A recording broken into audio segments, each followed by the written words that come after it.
So yeah. Well, you're in. Thanks for this too. I appreciate you coming in today. Yeah, no, thanks. Talk's valuable, and you're traveling a lot. It's like you're in multiple markets. Did you start in New Mexico? Mm-hmm. Which market did you start in? Yeah, Albuquerque. Okay. And then the good old 505. What got you into the business in the 505? Oh, in real estate? Yeah, how'd you even get started? I always knew I wanted to be in real estate, but I didn't know like what that meant. It's like real estate. It's such a broad term. How'd you know you wanted to get in it? I knew that there was money in it. Okay. Yeah. Right. And this theme of money continues. It's not not just being honest, right? Like so I wanted to be in real estate. I ended up going to school, got a degree in finance, and did the whole like year before you graduate internship with a company. You do good, they offer you a job when you graduate.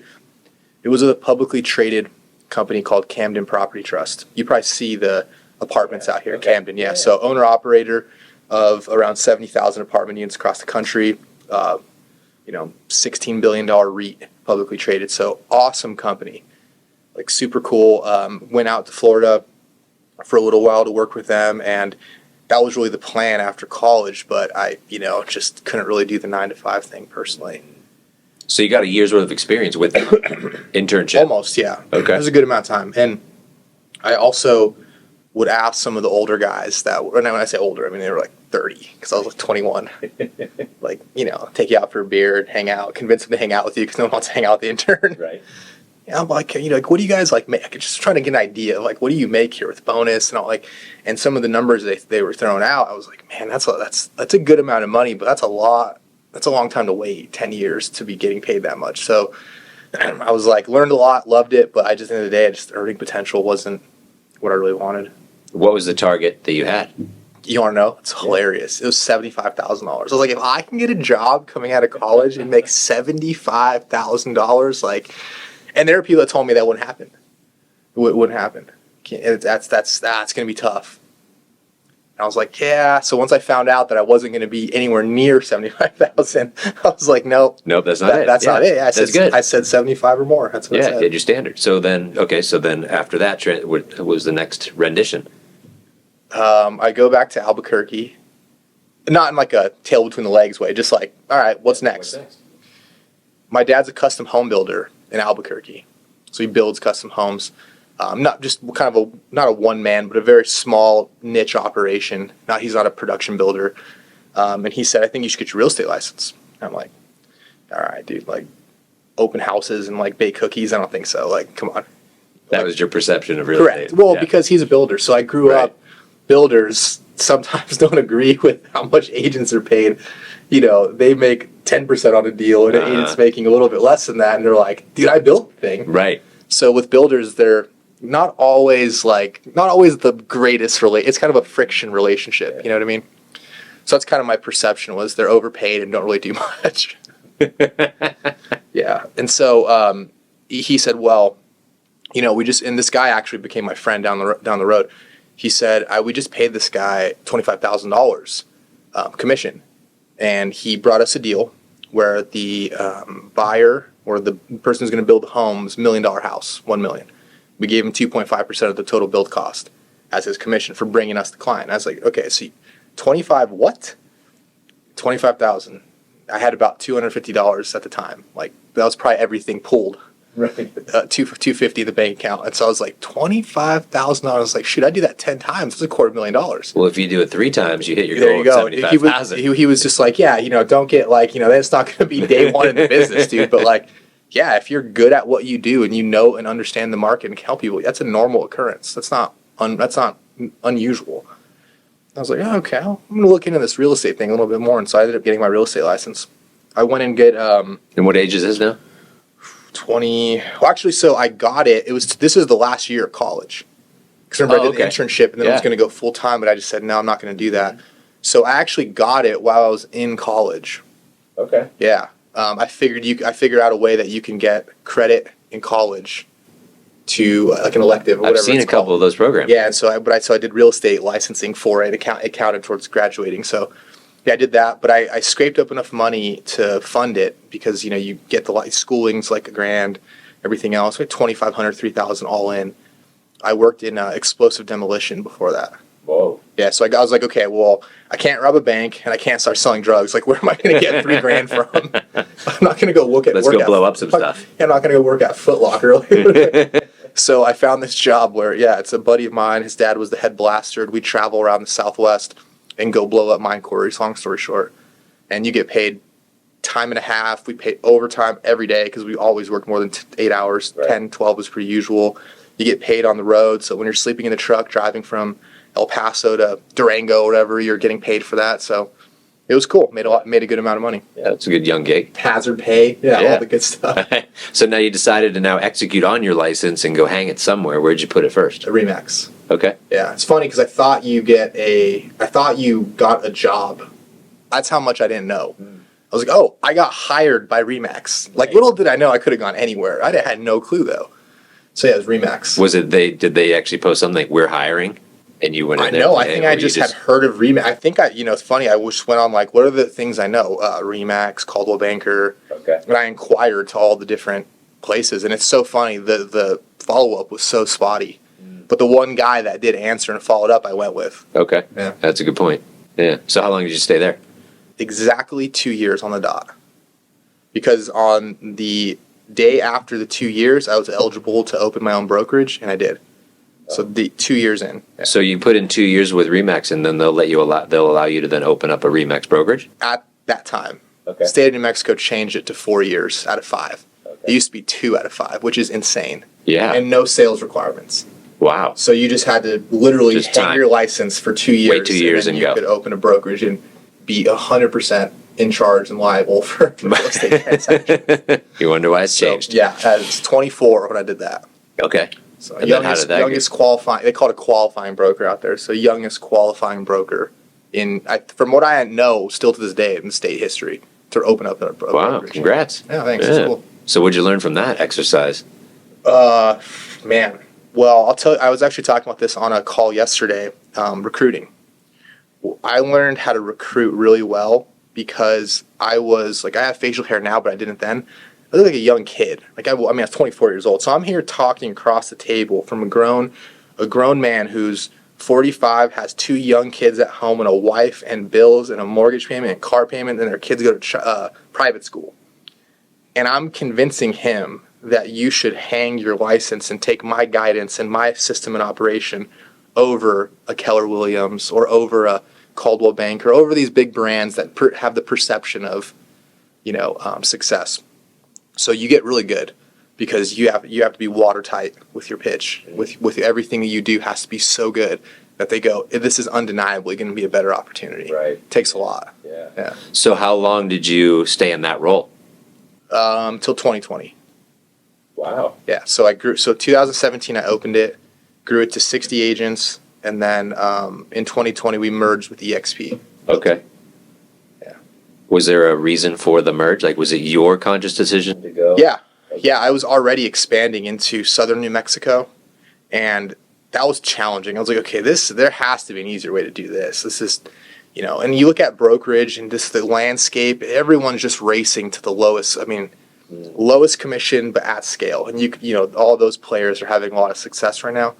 Just wasn't a model I was interested in running anymore. So I was like, okay, I want to expand, but I don't want to be the brokerage owner though. So what do I do now? And so at the time, EXP was really an exciting brand. It was doing something different. They'd actually approached me like 2 years prior in 2018. I was just like, dude, I'm not really that good at math. I don't understand this.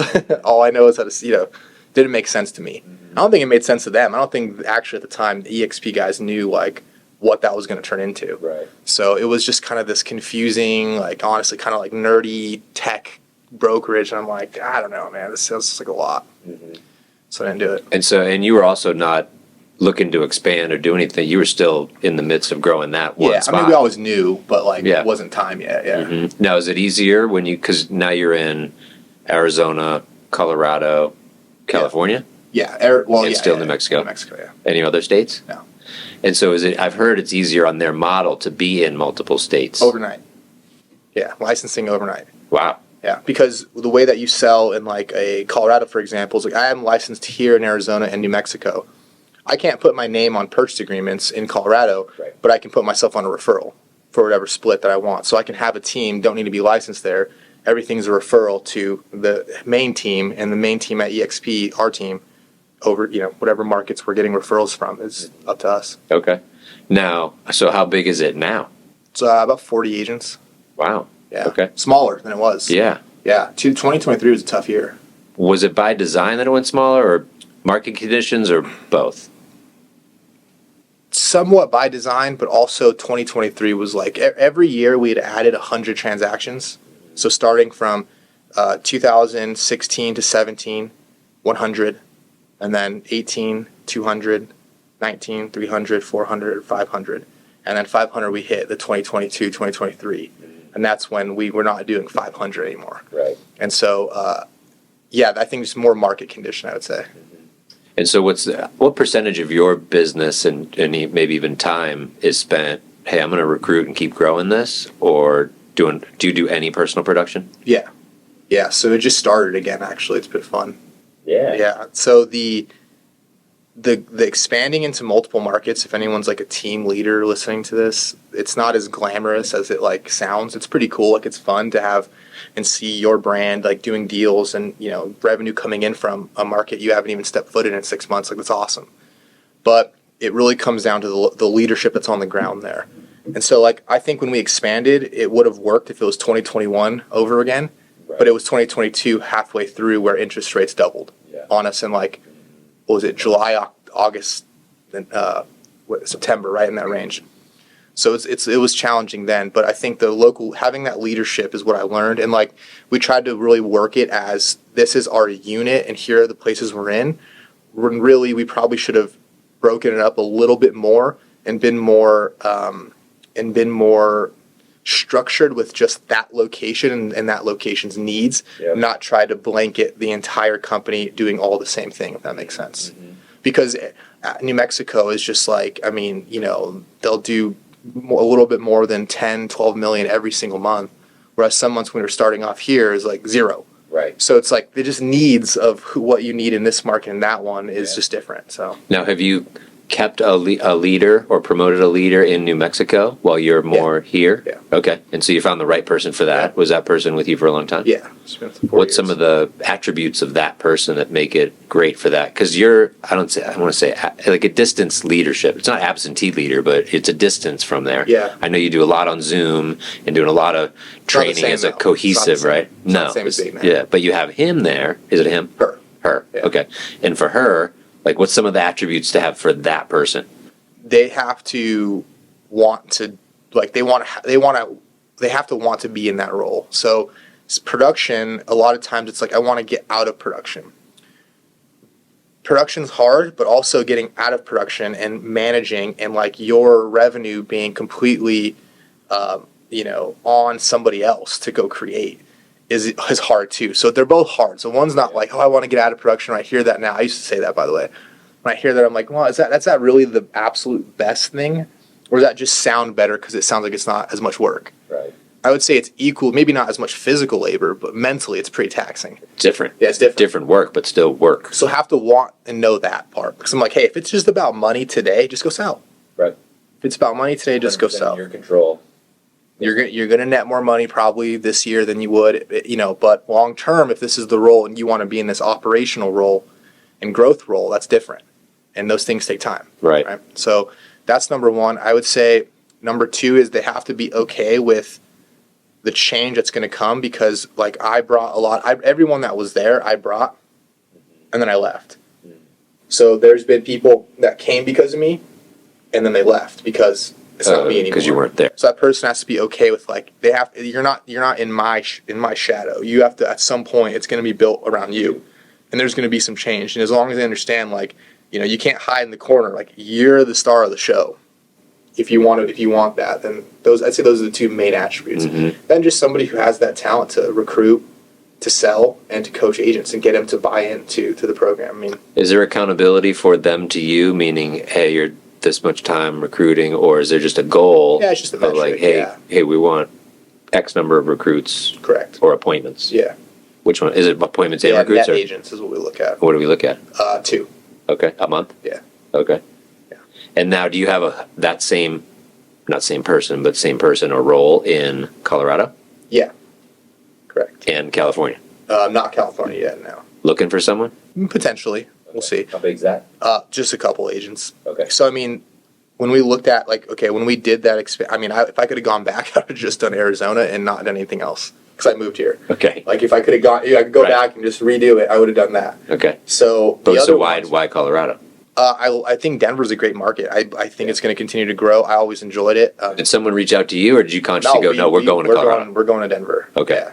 It's just, and we do get a lot. It's funny. We never really thought about it this way. We do get a lot of crossover. We do get a lot of referrals, and we're all in kind of that same Southwest region. But no, Denver is somewhere I wanted to be, and that's not a good enough reason, in my opinion. Right. At the time, it was because everybody's falling from the sky. It's 2021, 2022. You're like, what could go wrong? Let's go We're there. going national. Higher price points. Let's Yeah, go. exactly. And it's not always the case. Yeah. Is there a target market for you now in the future? Do you have a list of like a bucket list? Like, hey, I want to travel here, but hey, I want to have teams in certain states. Yes and no. I don't think would ever go into a market again from scratch. I think it would be like an acquisition or some type of merger or partnership. So you find a team that's in. But if you found the ideal team, they had the right who, like your Gale in New Mexico. Which market would you like them to be in? Oh, I would love to do something in Florida.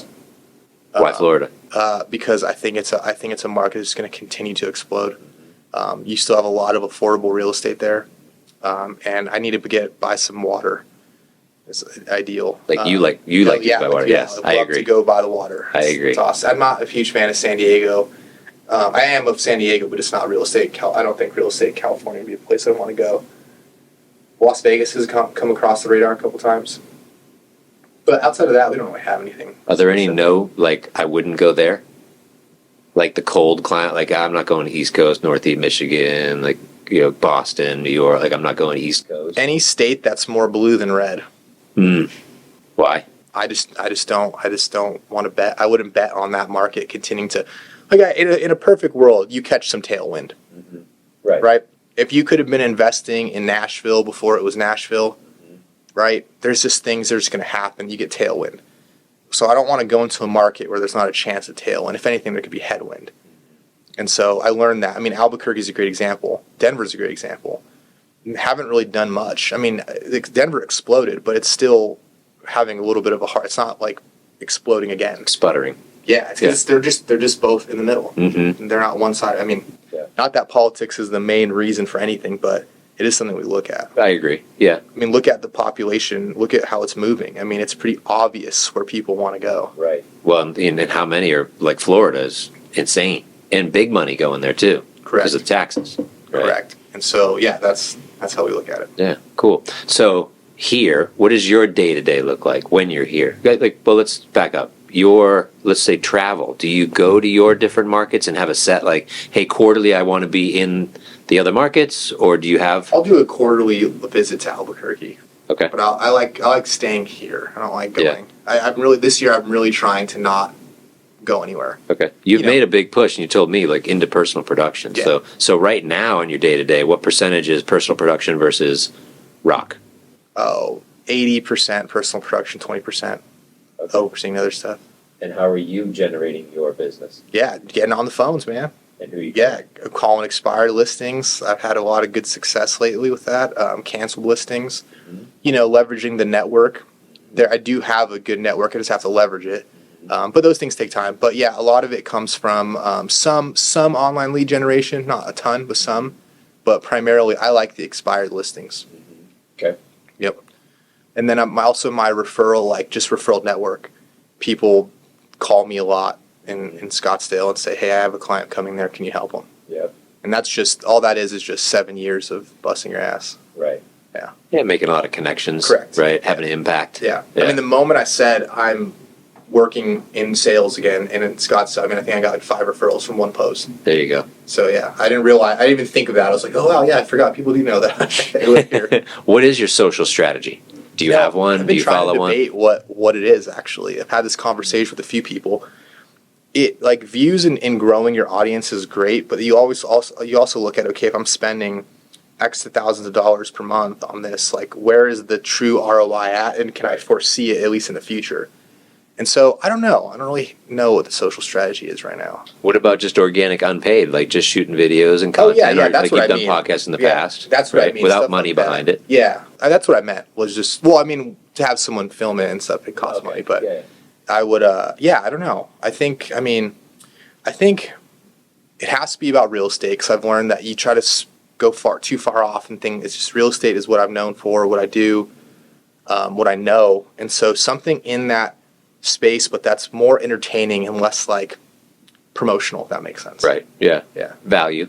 But you're big on numbers and math and investments. Like, does this deal pencil out? Like, I would see you penciling out deals on like your whiteboard, right, and throwing it up there. Like we talked about the virtual the vibe board. Oh yeah, right? Just writing stuff out and your past clients that you've helped.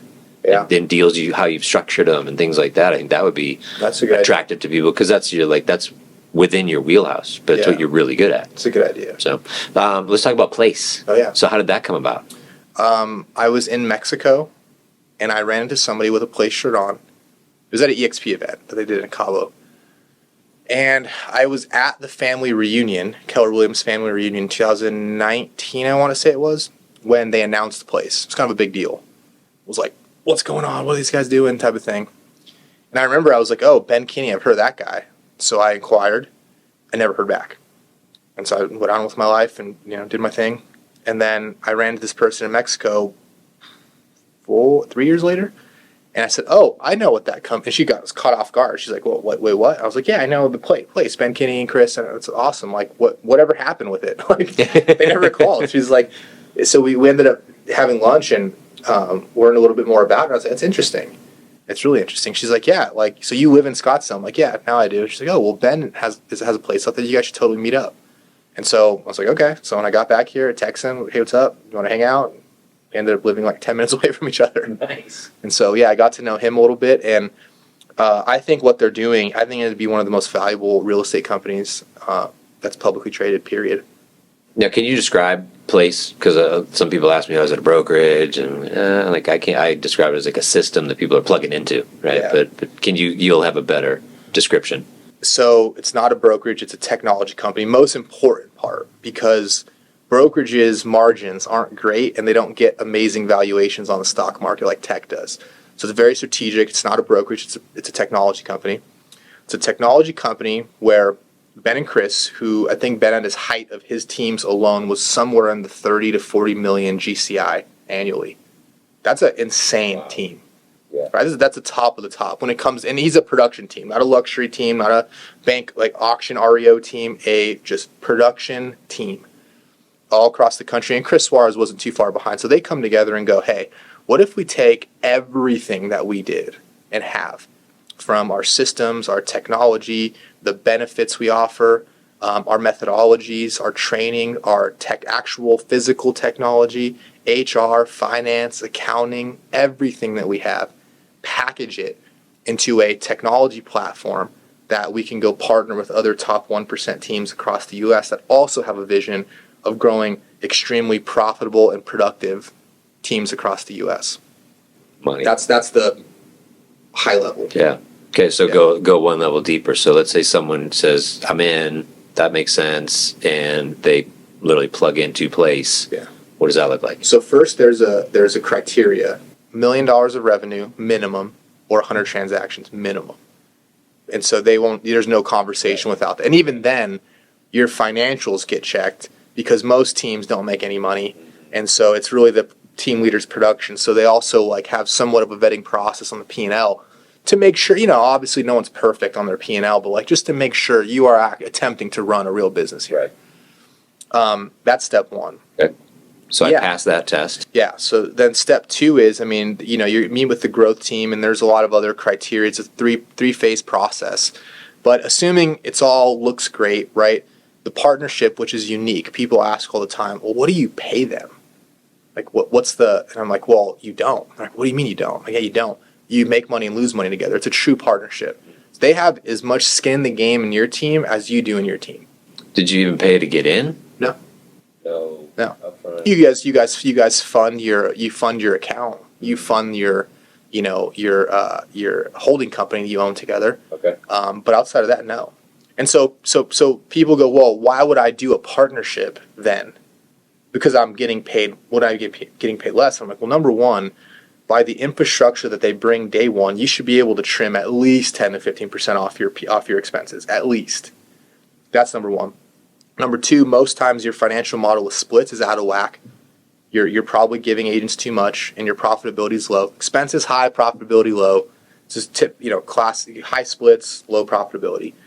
So when you come in and adopt that model instantaneously, you should add 10 to 20% profitability to your business. Plus you cut the 10 to 15 in expenses. Correct. Yeah, well, total. So, I mean, you're coming into this going, okay, if I combine my resources with their resources, do I make a bigger opportunity for myself and faster? Right. That's the question. Mm-hmm. Same exact question an agent asks when they join your team. Yep. If I combine my resources with this team's resources, do I make a bigger opportunity for myself and faster? Yeah. So it's almost like the same exact concept. It's a team of teams. That makes sense. Yeah. Yeah. That's cool. Yeah. Okay. And so with that partnership, you're able to offer things like subsidized healthcare, which is like not pooled 1099 contractor BS, like real deal, Blue Cross Blue Shield, Primera, dental, vision, physical, all that stuff. Almost like real corporation. It is real corp. It is real. Yeah, exactly. Yeah. You're able to offer stock programs with the pre-IPO stock. Goldman Sachs invested $100 million in the company back in 2020. That was crazy. Yeah. Yeah. $1 billion valuation. That was awesome. Yeah. So, you look at that and you go, okay, what's your exit strategy as a team at the end of the day? You're not going to just list your on bizbuysell.com. You're not going to list your team and get a multiple of 3 or 4. I mean, it's just not going to happen. So when you look at that, you look at the opportunity to not only be an owner of a future publicly traded company, but this publicly traded company is being valued at that billion. That was 2-3 years ago, mind you, $1 billion. It's a lot more now. But the reason they're valued that way, and the big overarching, like why as a team you would say, okay, this is interesting. Stock's one. Number 2 is ancillary services, right? Place believes that they can bring in and actually get ancillary services within teams, right? So, for example, title. Most teams are paying or they're having their title work done with a title company. Right. Okay. Why can't Place just buy a title company and you be a partner in it and you guys feed all your business to the same place? So they're trying to help agents teams bring on additional partnerships. Yeah. And that's where Goldman Sachs goes. That's what they call attachment rate. So if you have 100 transactions and you can get an attachment rate on other services that the consumer for sure needs, all uniform branded, all under one roof and one piece of tech, never been done. So that's where they're going, okay, if that attachment rate's 20-30%, we have a massive hit here. Yeah. And that's where that valuation really, in my opinion, from what I know. Yeah. Now, does it help with onboarding and helping with the agents? Like once you're plugged in, because I see from the financial point of view, right, and the upside and the speed of which you can now grow and scale. But as you want to go then recruit, or your gal in New Mexico is recruiting, did they have that all? Yeah. Now it's not a done for you. Very important. It's not like a plug and play. Oh yeah, I just call agents in, they join Place, and it's hands off. Right. Yeah. No, but they're giving you the playbook. Yeah. Okay. And I think what's cool about the playbook is it doesn't matter where you're at in your business. You can be a brand new agent or you can be the actual team leader. There's always going to be guesswork in your next evolution, right? Growing, there's going to be guesswork. Is this the right way to do it? Do I do it this way?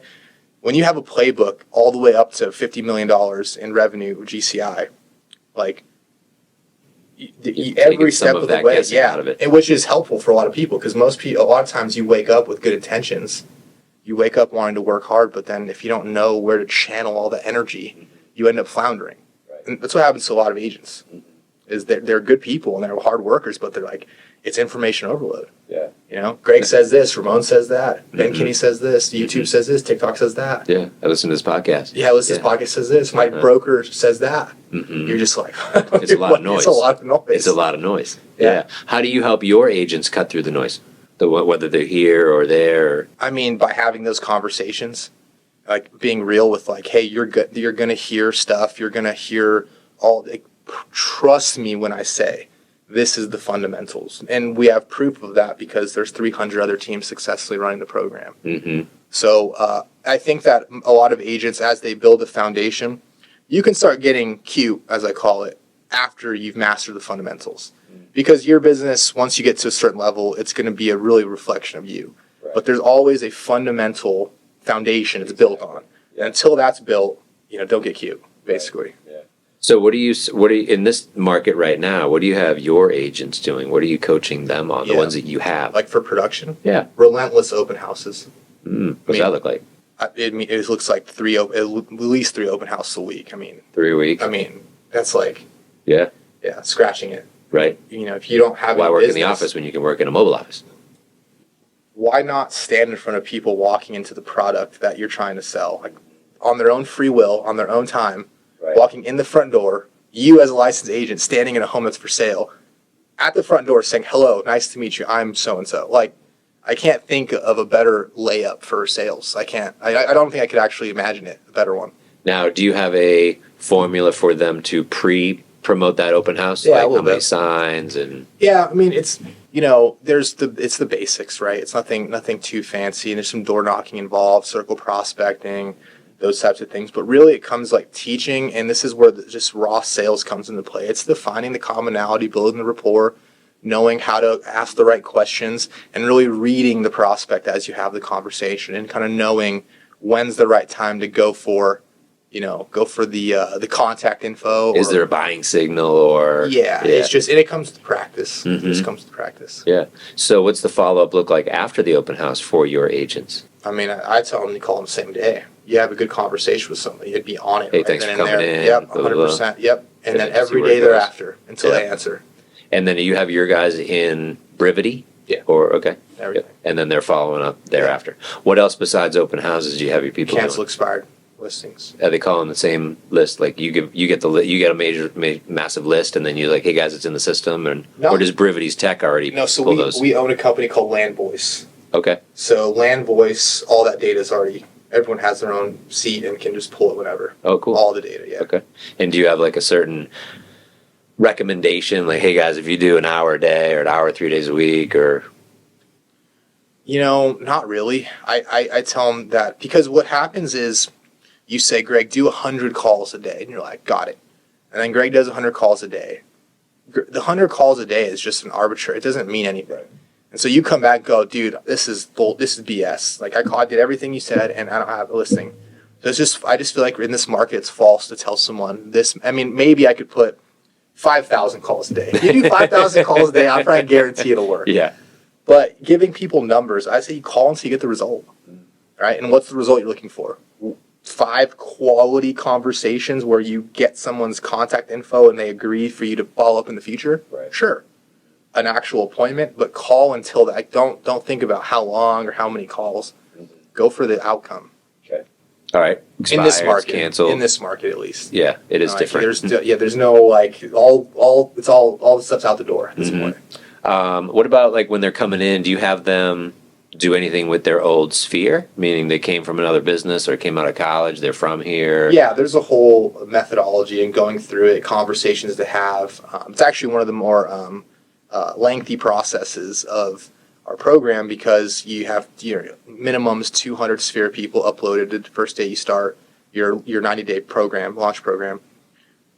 You get on the phone with grandma or with uncle or with whoever, and these conversations can last 20, 30 minutes. Right. So sometimes they'll do like 4 a day, and that was like 3 hours. Yeah. Like, all right, move on. So it takes a long time to go through this, but I'm like, hey, that's the value. It's a great exercise. Yeah, the values and the inefficiencies, right? It is inefficient to be on the phone call for an hour with somebody. Right. But that's the whole point. Yeah. Yeah. Right. We'll get used to it. Yeah. But at least they're working their sphere. Now they have these open houses, they cancel expireds. Yep. Any other stuff that you recommend? That's pretty much it. Those 3. So sphere of influence, open houses, and then people that because the way I look at it is like this. You start giving somebody leads day 1, it's expected going forward. And then number 2 is, what pisses you off more about not getting your prospects or your SOI to answer is like when you just can't convert any of the leads. I'm pissed and you're pissed because you're running around chasing buyers and calling all day and I'm losing money. So it's just not a good thing to do up front. So we look at if you talk to 100 people today, how many of them need your services as an agent, buy and sell real estate in the next 30 days? You talk to 100 people and the word real estate comes up in the conversation. How many of those 100 need your services in the next 30 days? How many do you think? 3. On the best day of the week. Yeah. Right? 3. So I'm like, okay, let's just say it's 3. Well, then who are the 3? Okay. Someone that already knows you by first name and hopefully likes you. That's bottom of the funnel right there. Next step is find them a house. You have their contact info. I mean, that's sphere, right? Open houses, we already talked about that. Layup, someone walk into, it doesn't get any easier. Right. And then you have expired and canceled listings, somebody who already had their hand in the air saying, I'm trying to sell my home and it didn't sell. There's a very high probability they want to sell it They still. want it, yeah. So I'm like, those are the 3. So people, well, why do you focus on those? Because those aren't the 97. That's the 3 right there. Yeah. They're so close. Yeah. Yeah. Yeah, they're the most likely. Smart. So that's So talking about this, you got in the business super young. There's a lot of people still, even in this market. I just talked to my nephew, mid-20s, Boston. This morning we had breakfast. He's in town for spring training, and he's getting his real estate license. And so what do you have? What suggestions do you have for people getting in newly licensed in the business? younger or any age? Because my advice is a little bit different. Let's do both. Let's start with younger. Well, younger is forget about younger. Just like you got to erase that out of your head. I've had agents before that it's kind of like a limiting belief that I'm not getting business because people don't take me serious because I'm 21. Like, well, that very well could be the case, but if you harp on that, it's definitely going to be the case. Yeah, don't lead with that. So forget that, whatever age you are. But the one thing is that you can't control. This is what I tell a young person: you can't control how many homes you've sold. You can't control that you haven't even bought a home potentially. You can't control that you might not even know like the actual real estate market where you're at because it takes time. But the one thing you always can do is be the most informed and the most educated. That's in your control. And so lean on that. Like make when you make the conversations, someone's across from you going, undeniably, this person knows what they're talking about. Yeah. That's the only way. And where do you suggest people learn that from? Get more information, get more knowledge of the market. Immerse yourself in every, like if I'm like, even I still do that. Like I'll be on a home tour tomorrow. Right. In Pinnacle up north. It's like, you just have to continue showing up to the events, the education, meet the people. Slowly but surely, you start drawing correlations in your head. Things start clicking. You start hearing the business being spoken about, and you start to understand it. Yeah. But a lot of times, if you're sitting behind your computer in your jammies, right, at freaking 11 a.m.,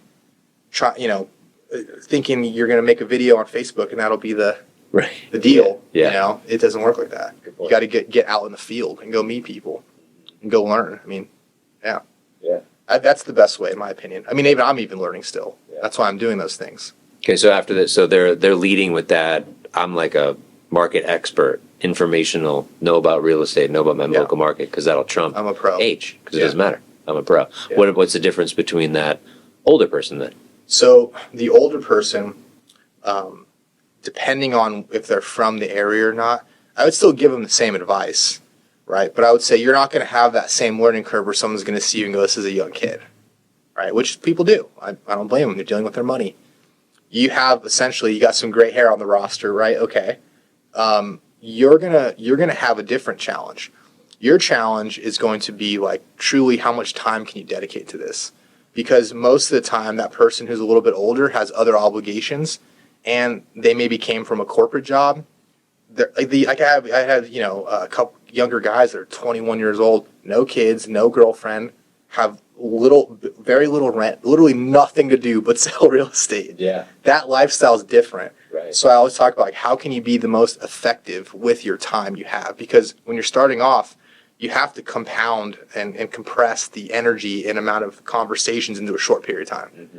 You have to really be diligent about how you structure your day and your schedule because days will go by without you making an outbound phone call thinking you're in real estate. Yeah.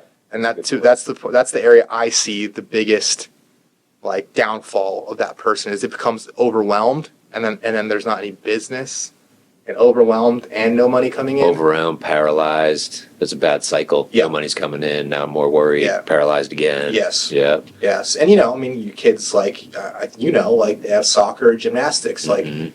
on the weekends. It could be an all-day affair. The young guy, the young girl, like, Doesn't 25, they don't have that. No. Their only thing was to go to the gym and get iced coffee. That's it. Exactly. So that's the whole plan of the day, and then go sell real estate. But that older one, they get hyper-focused during that short period of time, and then you put those little standards in place that's like I have to do. Coach told me this one time. He's like, dude, if you prospect every day, you can't lose. It's just how much prospecting do you end up doing. Correct. You just can't miss a day of prospecting. Yeah. And the level of prospecting and what you're prospecting. And the point being is that's a lot easier said than done. For sure. Even for me, it's like there's days Stuff where you get stressed out. It's 2 days and I have not got on the phone. It's like, this is not good. Yeah. What do you do in that case? Like, how do you snap back, hit the reset button, and make sure? Like, do you just go, you know what, screw it, I'm just going to pick up the phone right now and start calling a couple of expires? I try to calendar it as best I can. Okay. And in advance. Do you like I hear a lot of people say, hey, I calendar in the morning because my day's not derailed, because if I put something in the afternoon, it could get bounced. Yeah, my afternoon though, it's good, man. This 4 to 6:30, it's good time to call. Okay, so is that how it is in your calendar? I do, yeah. I prefer that. Yeah, okay. Yeah, because I like doing busy work in the mornings when I have emails coming in. I'm handling different whatever's happening for the day. I'm very focused at my desk, but I like the evening where things have cooled down with the day, and I can really just focus on the prospecting side. Nice. Do you have any other certain rhythm or flow? Like I get out I can be daily, focused. I'm on the computer handling my emails in the mornings, and then I like those calls. What are you doing in the middle there? Well, it depends. In the mornings, I take care of everything that's related to me, time with significant other, get to the gym, take some time for your whatever personal stuff you need to deal with, whatever. So the middle of the day, I'm usually just eating lunch at my desk, just going straight through. Okay. I'm not really, there's that's cool free time, I guess, if, you need it, but. Yeah. And then hit the phones and go. And then are you on, manually dialing? Are you on dialer through Brivity or Land Voice or? So right now, I call it whale hunting. I'm going after 5 to 20 million in the listings. That's the only thing if it's below 5, I'm not really going to go after it. Okay. So that's a little bit more manual labor. It's a longer game, but it's just a game. That's why I moved here in the first place, because they don't have $5 million houses in Albuquerque. What's the highest price point there? Shoot, I had it. It was under contract at 5.2. Wow. 3 years ago, and it fell through. Most appraisers' insurance only go up to $2 million in Albuquerque. Really? The U.S. Bank wanted 2 appraisals. We got one from a guy up in Santa Fe, by luck. Could not find a second one. They wouldn't take it from the same person. Wow. Buyer here, he was actually from here, under contract for 8 months, and he's like, Ramon, if it's this hard to buy this property, he's like, financially I'm fine, but hey, you never know. If I had to back out of this deal, I don't think I could get out of it based on this experience. So even if we found another appraiser, that's a good point. So it fell through. So 2.5, 3 is probably the high. It's gone up. Okay. 3 is probably the most. So here though, you're pulling a list. You're sorting 5 to 20, and you're calling, mailing. So I start with cold email. Okay. Yeah, cold email, because those people are on their emails, and LinkedIn's a great place to connect as well. Okay. Most of them have LinkedIn's. Yeah. We use tracking software to see when they open it, how many times they open it, if they clicked any links, how many times they clicked links. And so what the software does is it shows you, it's kind of cool, this conversation's on fire. It's little fire emojis. Yeah. It'll give me a notification in my email. It means that Greg has opened my email 3 times in the last 24 hours. That's a sign. Right. And so we send those out to see who, and some bounce, some go through, some it's not ever perfect, but I use that, and then I use video email to warm it up even more. So if I see them looking at it, I know something was interesting. I'll send a video putting a face to the name, right? Like BombBomb's a great tool. Yeah. And then I'll call. Cool. Assuming they engage with all of it. Yeah. And then I'll call. Because I always look at that. That looks like it's warmer. Yes. Right. That's why I like social media videos and stuff. Correct. People get to go oh yeah, and there's some familiarity there. Yeah. Right? It's not totally cold. Yeah. Anything with handwritten notes or mailing them a package? Not yet, but yes, I have some. So funny. It's kind of next phase. I was using BombBomb first to test this. I did this a long time ago in Albuquerque. I used to send the video cards for recruiting though. Yeah. Okay. So you'd be here. And you'd open up a box for Greg. It's where does this come from? It's hit the play button. You open it up and you're what the heck? It's hey, this is Ramon from Cross Country Mortgage. Hope you're doing well. you're like, dude, what the heck? You like close it. You're like, it's like an experience. You just catch people off guard. Yeah. And I get everyone to return my phone call that way. And so I've been toying with that. I'm doing that again in the higher end price point. But I want to see how the video and bomb goes first. You need to let things go for a little bit. Yeah. See if it actually works. It's funny. I was talking to someone who we were doing open house strategies, and we said, hey, door knock, 5 to the right, 5 to the left, 10 across the street. If you see a couple that you want to work some CMAs, do like an RPR report. Come back later, print it out, bind it, but shoot a video of yourself and put the QR code on there and say, hey, and put a sticky note that says, hey, scan here, video from me, personal message. And you're like, hey, Mr. and Mrs. Gale, I love your property. I worked up this report. Let me know if you have any questions. But it's a cheaper way to do the box because it's a QR code, right? Yeah. But and then you take that package and you put it into a FedEx envelope or into a UPS envelope, or you could even save your Amazon boxes and put it in a smiley box and put it on someone's doorstep. They'll be like, what did I get? Yeah, what's this? They open it up and it's my RPR report with a sticky note. Right? Yeah, I like that. That's actually a good idea. Yeah, it's clever. I mean, anytime you can stand out, right? Because, I have gotten a few people on the phone, one at 5, the other one at 8 million total sales price, what they probably would sell for. And they're just like, we're getting inundated. But they're like, you were more persistent than everyone else. And so it's the noise again. It's the noise. It's just a different set of noise. It's all the stuff coming in, and then yours stood out through persistency, patience. Correct. And maybe it's something like something unique. And a little manual labor. That's kind of the key. That's like what I took away from what you said too. It's like that's manual labor. Right. Values in the inefficiency. Yeah. 100%. I like that. I like that you have a plan and the whale list. Yeah. Target list. Now, do you have a whale list or a target criteria of the agents that you're looking for? No. I'm actually more focused right now on my production than I am agents. Okay. And the reason being is because expanding, I learned a lot. Like I learned a lot from going, hey, I have this successful business. I'm going to go replicate it somewhere else. The initial thought of what would work didn't work. Classic, right? Not uncommon. And so I realized that the reason Albuquerque grew so fast was because I was I said star of the show is not the right word, but like it revolved around me. Yeah.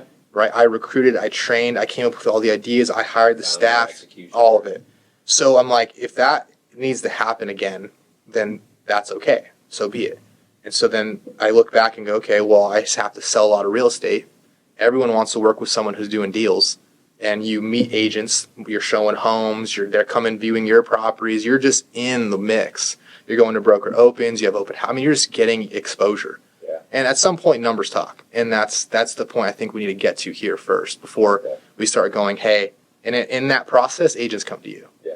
Okay, last one, because you're very business-minded, having set up multiple businesses and companies and entities, leading and managing people. Are you working with any small businesses, entrepreneurs, business owners as referral sources? Somewhat, yeah. I mean, out here, I haven't had the same, it's not the same as it was Albuquerque. It was like a machine of businesses referring clients, but not too much. Like going to profession, I always think like on the low run, CPA, financial planner, attorneys, real estate attorney, probate attorney, right? That someone passes away, the probate attorney handles a trust. They're like, hey, we got to sell the house. They only get paid once the house sells. Like, things like that. And that one, I can't dictate the price point. By doing that, but I know that is a thing that a lot of realtors do go after. I didn't know if you had any professional partners that you actually prospect or network with on purpose. Yeah, I mean, commercial insurance is definitely one, like P&C, but insurance brokers, specifically, not necessarily like farmers or not captive models, so just brokers. I like brokerages. And they've sent you like listings and buyers? Agents. Yeah. Okay. Because they're just like, dude, I'm not like, they don't have a ton of people who want to buy and sell real estate. So they're just trying to look, where can I add value to your operation? There you go. Okay. I know of a really quality agent that's looking and probably would like this. That's an example. Okay. But no, I have friends like own dental practices, others that own other pretty large businesses here. They're all in the mix. But I know that stuff is still, especially on like the higher net worth people, that world of professional services, I do need to do a better job of getting getting in the mix with. One of the things I've seen that we've done at our coaching company is they assigned the realtors to go after small business owners, because like the guy that owns a dental practice, right? Mm-hmm. And you, excuse me, you build a relationship with them, and they're going to buy big property. Correct. They're also going to invest in real estate, because most of the doctors And they I know know other dentists. and they know other dentists, Yeah. and they have employees. Correct. So those employees who are Oh, yeah. W-2'd and right, those nurses, Oh, dental yeah. techs, Yeah, hygienists. we drop that little package of Celsius off about once a month. There you those go. Drinks. Yeah. Oh, they love that. Yeah. Yeah. I've never seen anyone more excited when you walk into a dental office when you have a pack of Celsius. That's awesome. And you're like, here you go. They're like, oh my God. Now, how do I do that to you know, Correct. have it? Yeah. Right. Yeah. And again, this is where it goes into there's some labor involved. So now Correct. if I had 5 that are now on a milk route that I'm going to hit every single Yeah. month, it's just another thing that I'm now doing. It's funny. That was like the Brian Buffini. I don't know if you know who that is or Yeah. not. Yeah. Yeah. That was his Popeye. Popeyes. Yeah. Yeah. I remember that was like the first CRM I ever used Uh-huh. in real estate years ago. Years and years. Well, and you think on, you know, a base level, I can do that just, hey, we just had someone telling us about, you know, the 25 clients that she did Popeyes to, which is yeah. great, stay top of mind or whatever. But if I'm doing that to business owner, Higher leverage. higher leverage, Yeah, bottom right? line. Because like we said, they're going to do the $5 million property, multiple investment properties, and refer all their employees. Mm-hmm. Yeah. So I think it's a good strategy. It's just how do I scale it a little bit? Right. You know, can I add another dentist next month in their office? Yeah. Or just coach my agents to do it. Hey guys, Yeah, true. you guys go twice a year, I hope, to Yeah. your dentist. Are you leveraging that relationship? Right. Yeah, I've learned that the the producer that has a strong administrative background, or when I say background, like their crew, they have strong admin. All that stuff's possible because we're flying around. It's like, hey, why don't you call the dentist and ask them if they have a preferred agent, and we'd love to drop off some stuff for their employees, no obligation, and then put it on my calendar, and then why don't you go get it and bring it to the office? Matter of fact, put it in my truck. So it's already there, and so I just go that day when I need to go, I go, and Right. it's done. Yes. I think that's how you scale it. Is you take all that back end work, so you just go do what you do best, which is get in front of the people. Human leverage. Put Correct. the plan in place and then go, this is going to go, admin does these 3 things, I do the drop off, Yeah. she does the follow up, and then, Yeah, correct. Which Love is it. really our model, like our team's model. Is you walk into admin day one, transaction management, listing coordination. You don't even touch your own signs. People put them up and take them down for you. Like wow. it's all done that way, so you have By the design. highest leverage job, right? Which Yes. is people Yes. by design. Yeah, because Yeah. that's how it worked Green. for me when I first started. Green that was time. It. Yeah, That's money. that's it.